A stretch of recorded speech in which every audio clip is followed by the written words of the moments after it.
ఇంతకు ఏ branch bro? EC. ఈసీయా? సబ్జెక్టులు అని తెలియదు నాకు. తెలీదా? ఇంతకు బయటికి అడుగు పెట్టేటప్పుడు ఎన్ని సబ్జెక్టులు బయటకు పెట్టుకొని అడుగు పెట్టారు? బయటికి అదే 2 వదిలేయచ్చు కదా బ్రో. ఓ, 2 వదిలేయచ్చుట. ఆ రెండే చదివించారా? ఉన్నప్పుడు ఫుల్ ఉండే బ్యాక్లాగ్స్. 21 వరకు ఉండే, ఒకటే దాంట్లో క్లియర్ చేసిన. 21 ఒకటేసారి? ఒకటేసారి, ఎందుకంటే ఇంట్లో బాగా తిట్టిర్రు. ఎందుకంటే నేను 10th ఇంటర్ వరకు ఫుల్ మంచి మార్క్స్ వస్తుంటాయి. ఆ ఇంజనీరింగ్ ఏదో ఈసీ అనగానే ఏం అర్థం కాలేదు బ్రో. అది అంటే తారేజోయిన్పర్లో వాడికి అవుతుంది కదా, విజువల్లీ కాలే కానీ మెంటలీ నాకు మైండ్లో అదేం అర్థం కావట్లేదు ఏంటది. ఓకే. ఇంటర్ వరకు వెరీ వెరీ గుడ్ స్టూడెంట్. ఇంజనీరింగ్లో ట్రై చేసినా కానీ అర్థం కాలేదు అదేంటో, ఏంటి సర్క్యూట్లు.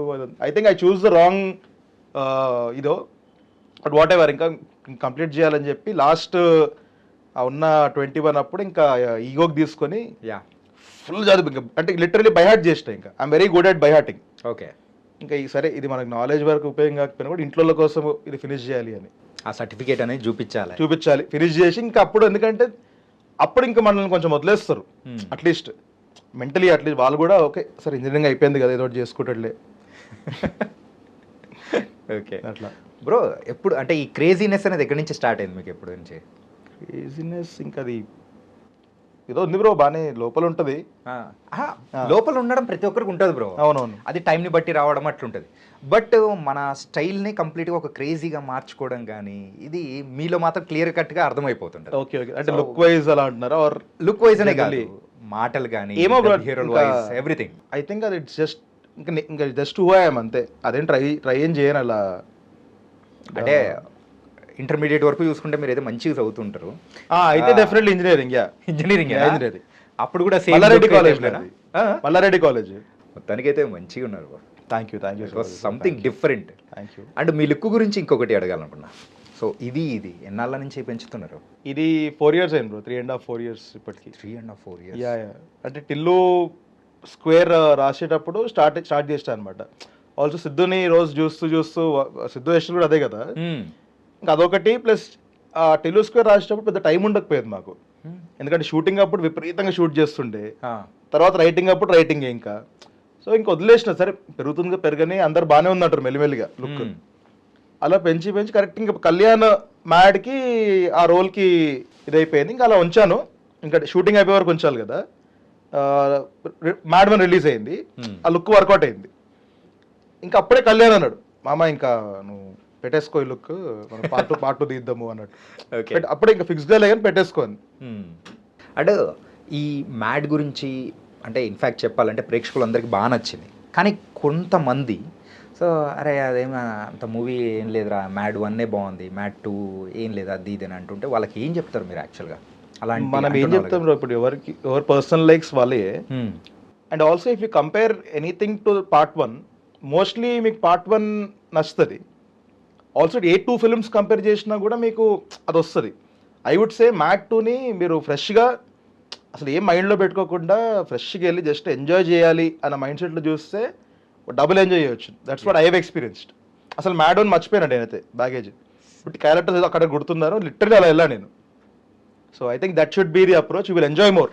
అంటే మీరు పెట్టిన వాట్ ఎవర్ పైసలు దాన్ని మీరు జస్టిఫై చేసుకోవాలంటే ఈ మైండ్ సెట్లో వెళ్తే బెటర్. కానీ కంప్లీట్ అంతా స్టోరీ ఏం లేకుండా ఓన్లీ మూమెంట్స్ మీద పోదాం మామా అన్నప్పుడు మీ అంటే ఏమనిపించింది? అదేం ప్లాన్ అదేం చెప్పలేదు బ్రో కళ్యాణ్. అదేం he just made the film. Okay. Film worked out very well like that. కానీ లిటరల్గా చూస్తూ ఉంటే ప్రేక్షకులందరూ అలా నవ్వుతూ ఉండి మనం కూడా నవ్వుతూ ఉంటే that was something different vibe. Different. అది లైఫ్లో ఎక్కువసారి జరగదు. నేను అదే అన్న, బయటకు వచ్చి కూడా అందరితో మాడుతున్నప్పుడు ఇది వాట్ ఎవర్ ఇవాళ ఎక్స్పీరియన్స్ చేశాం కదా, ఇది చాలా రేర్గా జరుగుతుంది. And I'm lucky, are all of us are lucky ఇది మనకి జరిగిందని. Generally it's very rare. So I'm just very lucky and lucky to have the love, audience love, మళ్ళీ గాడ్స్ లవ్, వాట్ ఇవన్నీ కలిసి వస్తేనే అన్నీ అయితే బేసికలీ. ఓకే. అండ్ ఇంతకు మ్యాడ్ 2లో మీకు బాగా నచ్చిన సీన్? నాకు అంటే నేను లిటరలీ లైఫ్లో చైర్ మీద నుంచి పడిపోయి నవ్వుతారు అనేది విన్నా కానీ నేను ఆల్మోస్ట్ పడ్డా ఈ సీన్కి. అంత నవ్వొచ్చు ముందుకు వెళ్ళిపోయా, ఇది జారిపోయా అంత.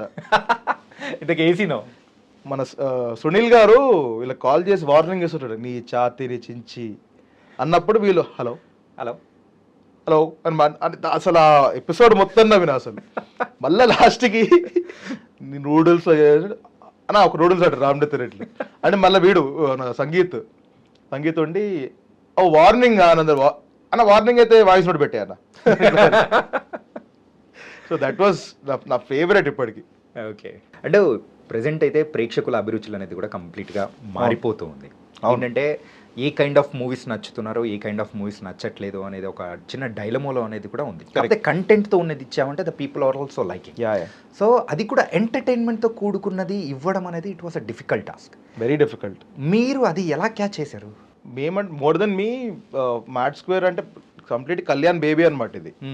కళ్యాణ్ జనరలీ చాలా ఇప్పుడు కళ్యాణ్తో పాటు మనం ఉంటే ఆ 2-3 అవర్స్ మీరు ఎంజాయ్ చేస్తారు.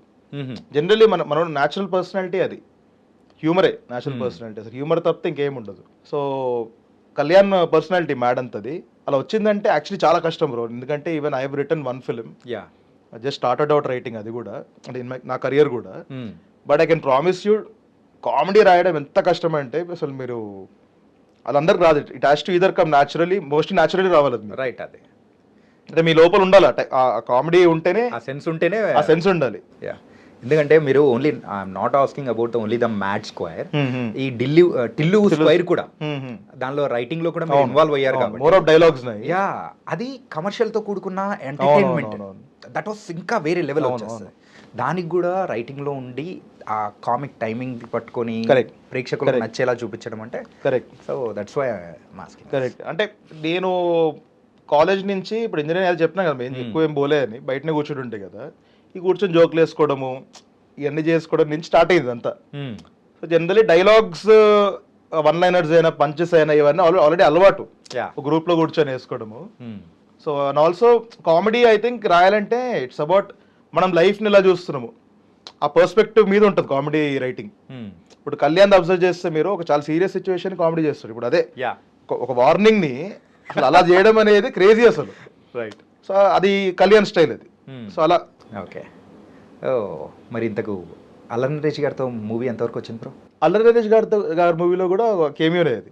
ఏదో అన్ని కేమియోలు అవుతున్నాయి, బట్ ఇప్పుడు నెక్స్ట్ మన ఫంకీలో ఫుల్ లెంత్ రోల్. ఓకే. అది కూడా విశ్వక్ది చాలా బాగా వస్తుంది సినిమా. అయిపోయిందా మీ పార్ట్? ఇంకా ఉంది. ఓకే. ఇంకా ఉంది. ఇది అల్లరి నరేష్ గారితో కూడా అది it's a comic movie or ఎలా? అది కామెడీ అంటే ఒకలాంటి dark comedy plus thriller angle ఉంటుంది. వెరీ వెరీ ఫ్రెష్ అది. దాన్ని ఇది ఆ సినిమా అని చెప్పలేము మనము. I think when they'll announce you'll understand ఏంటి సినిమా. బట్ అల్లరి నరేష్ గారు నేను చూసాను కొంచెం ఫుటేజ్ చూపించాడు డైరెక్టర్ మెహర్ అని. చాలా ఫ్రెష్ ప్రెజెంటేషన్ అల్లరి నరేష్ గారిది. మీరు లైఫ్ లో ఇంకా చూడలేదు అలా. అతన్ని జనరేషన్ కి మనకు రాజేంద్ర ప్రసాద్ గారు లాంటి యాక్టర్ అంటే అంత వర్సటైల్ యాక్టర్ అంటే మనకు గుర్తొచ్చేది అల్లరి నరేష్. అవును. సో అట్లాంటి యాక్టర్ దగ్గర నుంచి we're expecting those kind of movies అని ఇంకా ఉంటుంది. కరెక్ట్. అట్లాంటిది రావట్లేదే అనిపిస్తుంది. బట్ ఈ మూవీ తీర్చేస్తా అంటారా? డెఫినెట్లీ. ఇది చాలా ఫ్రెష్గా ఉంటుంది అండ్ ఇలా నవ్వుతారు కూడా and you'll see another dimension also. Okay. అది కూడా సితారండి. ఏంటి బ్రో బాగా కలిసి వచ్చేసినట్టుంది సితారా. ఇంకా మా ఇల్లే ఇంకా హోమ్ మ్యానర్ బ్రో అంటే ఇల్లు. అంటే we actually genuinely also become like that. వంశన్ అయినా చిన్నబాబు గారైనా వాళ్ళందరైనా మాకు లిటిల్ మెంటార్స్ లాగా అనమాట లైఫ్ లో.